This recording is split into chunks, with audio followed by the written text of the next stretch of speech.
கிறிஸ்துவில் பிரியமான சகோதர சகோதரிகளே, இன்று ஆண்டவருடைய திருமுழுக்கு விழாவை நாம் சிறப்பிக்கின்றோம். புதிய மொழிபெயர்ப்பிலே திருமுழுக்கு என்று இருக்கிறது. பழைய மொழிபெயர்ப்பு என்னன்னா ஞானஸ்நானம், பேப்டிசம். அப்போ இந்த ஞானஸ்நானம் ஆண்டவர் இயேசு திருமுழுக்கு பெற்றார். ஆகவே நாமும் திருமுழுக்கு பெறுகின்றோம். திருமுழுக்கு என்றால் என்ன? திருமுழுக்கு என்றால் என்ன? ஜென்ம பாவத்தையும் கர்ம பாவத்தையும், அவ்வளோதான்.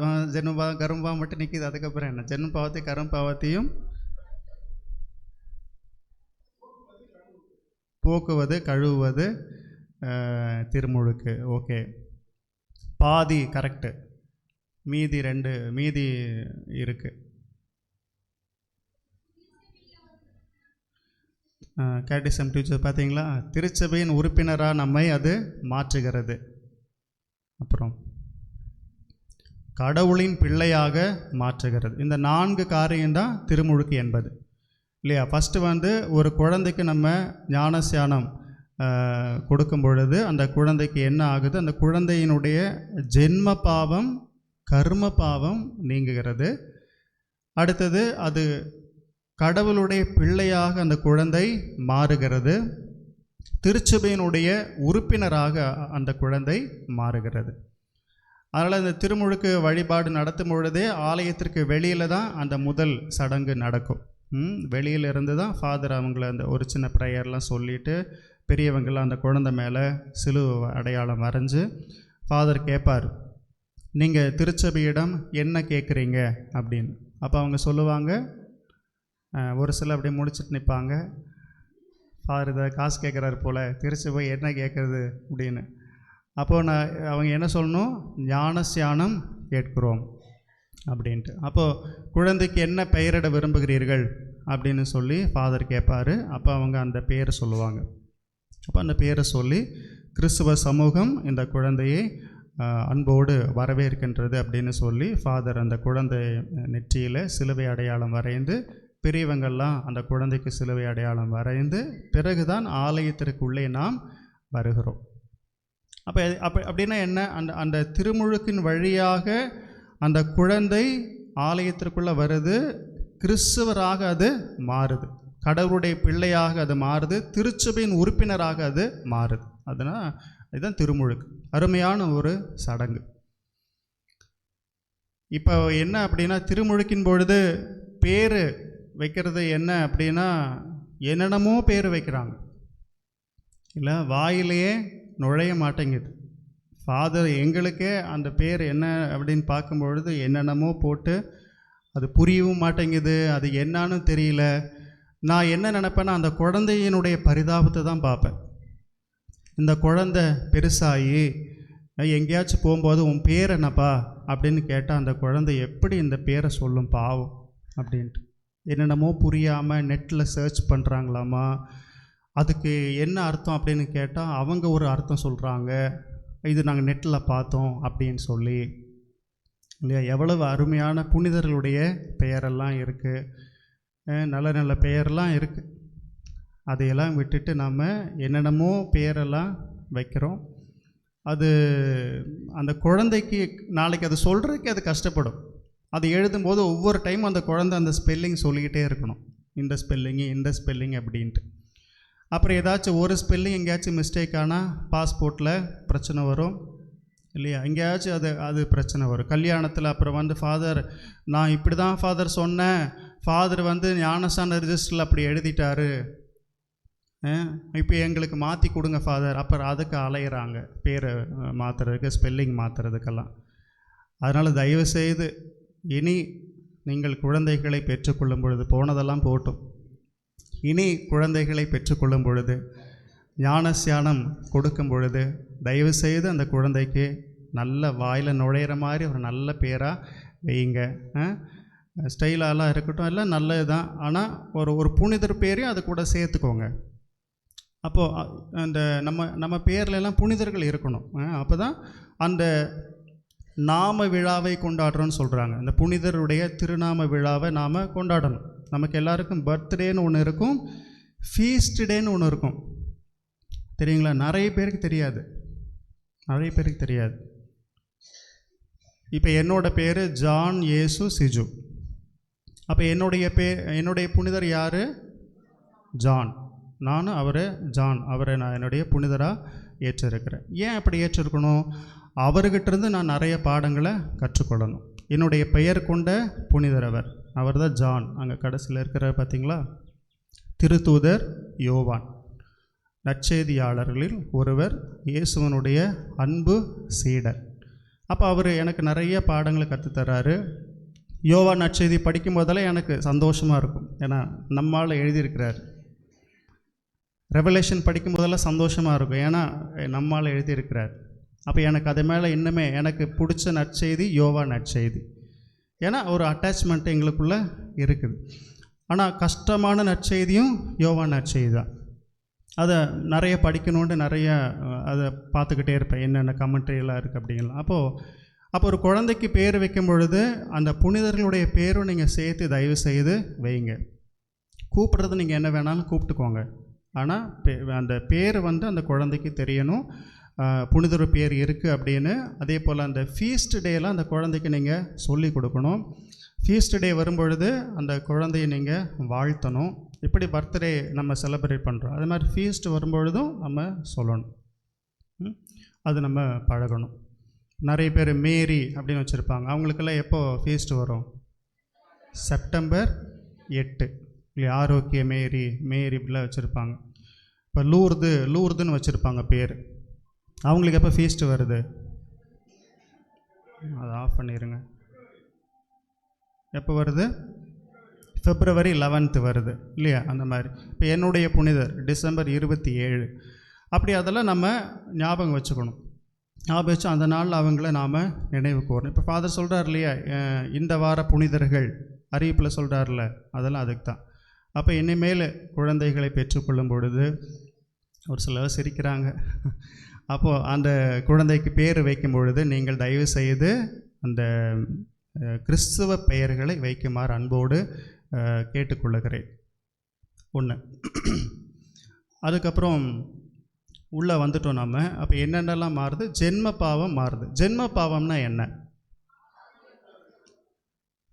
ஃபர்ஸ்ட் ஆஃப் ஆல் நீங்கள்லாம் யார் இங்கே ஞானஸ்தானம் வாங்காதவங்க? இன்னும் யார் ஞானஸ்தானம் வாங்கலை? பார்த்தியா, பாப்பா வாங்கலை, கை தூக்குற பார்த்தீங்களா?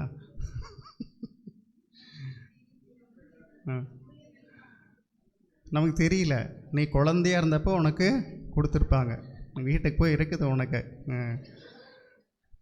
கஷ்டப்பட்டு உனக்கு கிராண்டாக நாங்கள் ஞானஸ்தானம் நடத்தியிருக்கோம், நீ கை தூக்குறியா, ஞானஸ்தானம் கொடுக்கலான்னு உங்கள் அப்பா அங்கேருந்து பார்க்குறாரு. ஓகே. அப்போ நம்ம எல்லோரும் இங்கே இருக்கிற நம்ம எல்லாருமே ஞானஸ்தானம் வாங்கியிருக்கோம். நம்ம குழந்தையாக இருக்கும் பொழுது நமக்கு ஞானஸ்தானம் கொடுத்துருப்பாங்க, நமக்கு அது என்னன்னு தெரியாது. அப்போ அந்த காட் பேரண்ட்ஸ், ஞான பெற்றோர் அப்படின்னு எடுத்திருப்பாங்க.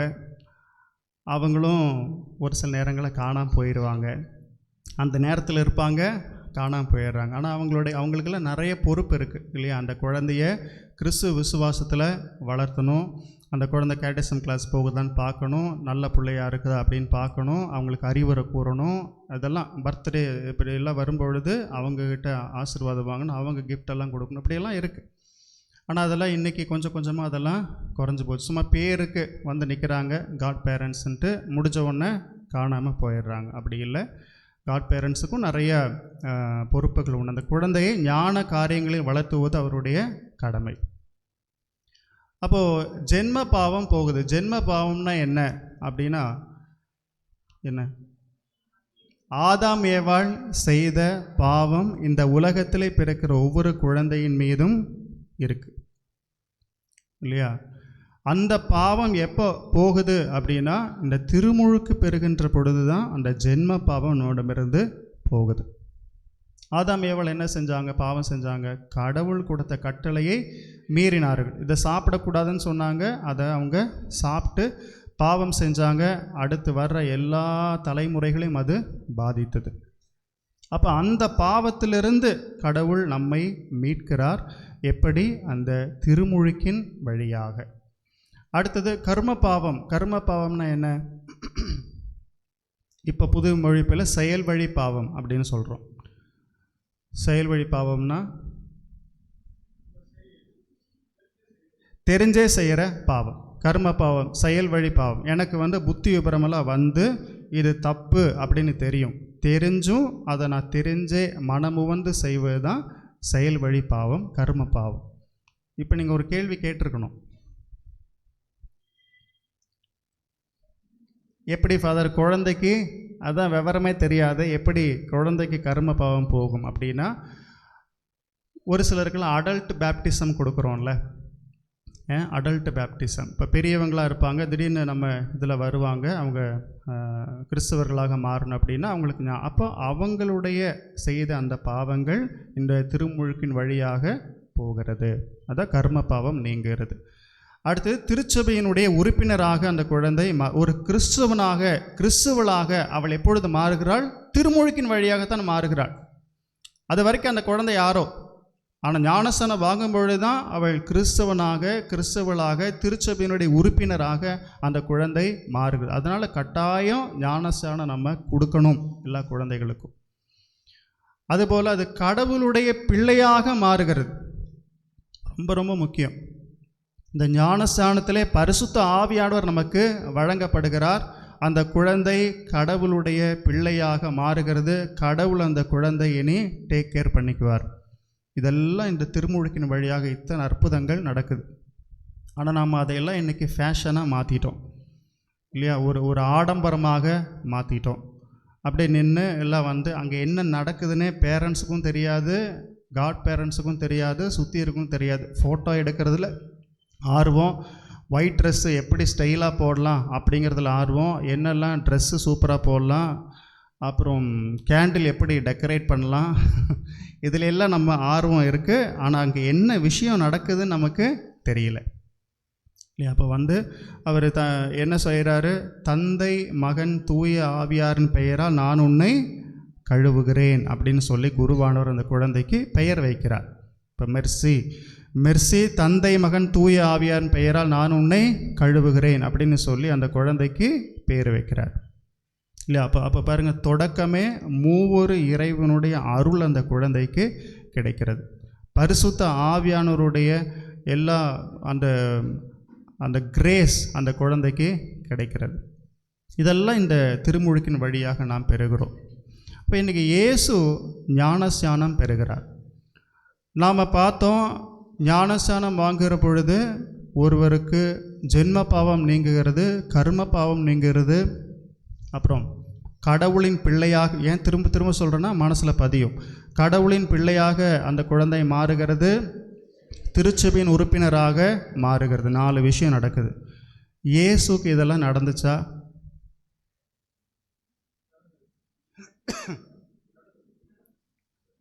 அப்போ இயேசு பாவம் செஞ்சாரா? அவர் 100% மனித தானே ஃபாதர், ஏதாச்சும் 1-2 தப்பெல்லாம் செஞ்சுருப்பார் ஃபாதர், அவர் பாவம். அதனால் அவர் லைனில் நின்றுப்பார் அதை மீன் திருமுழுக்கு வாங்குவதற்காக. கடவுளுடைய சித்தம், சடங்குக்காக நின்னார். நமக்கு முன்னுதாரணமாக அவர் செய்தார்.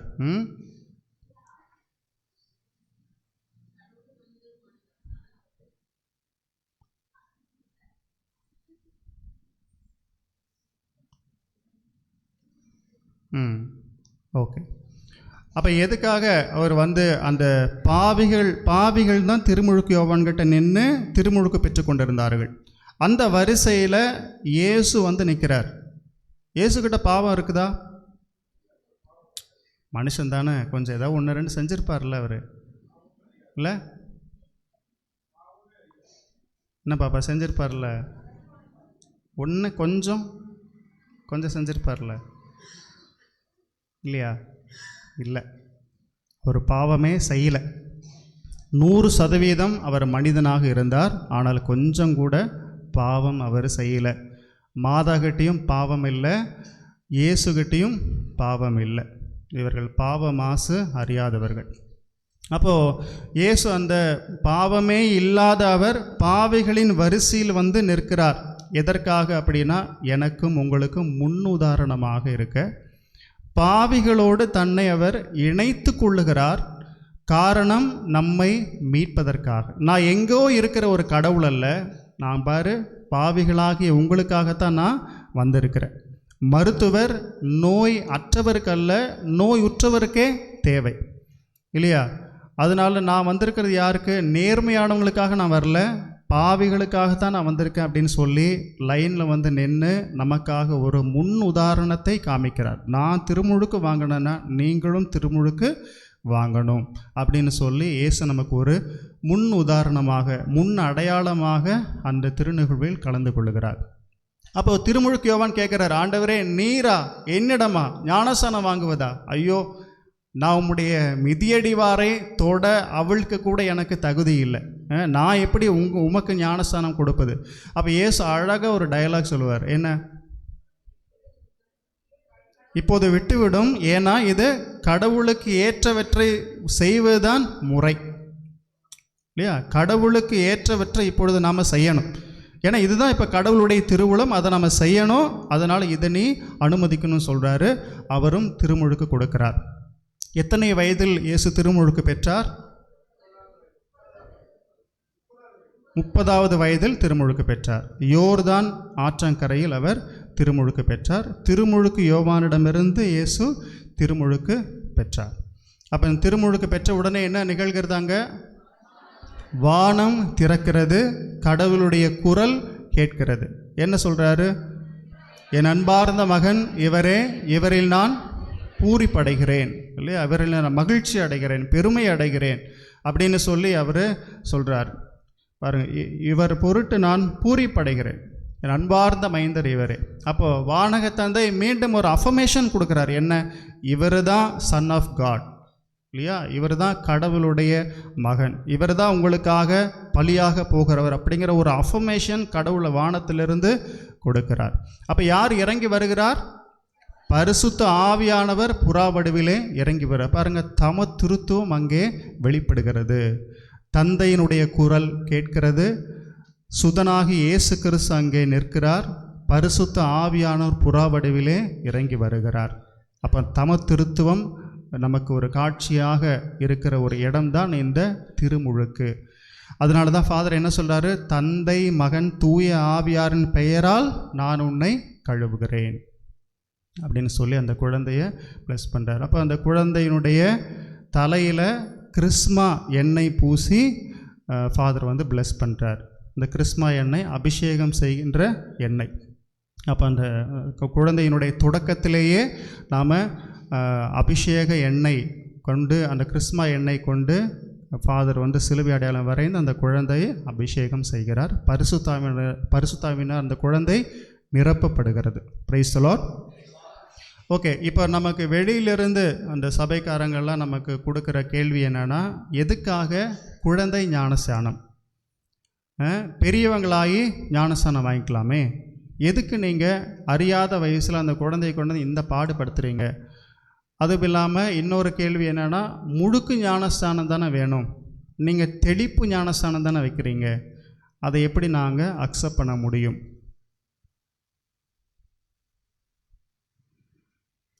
நல்லா கேட்டிங்க. இப்போ தான் நானும் யோசிக்கிறேன் ஃபாதர்.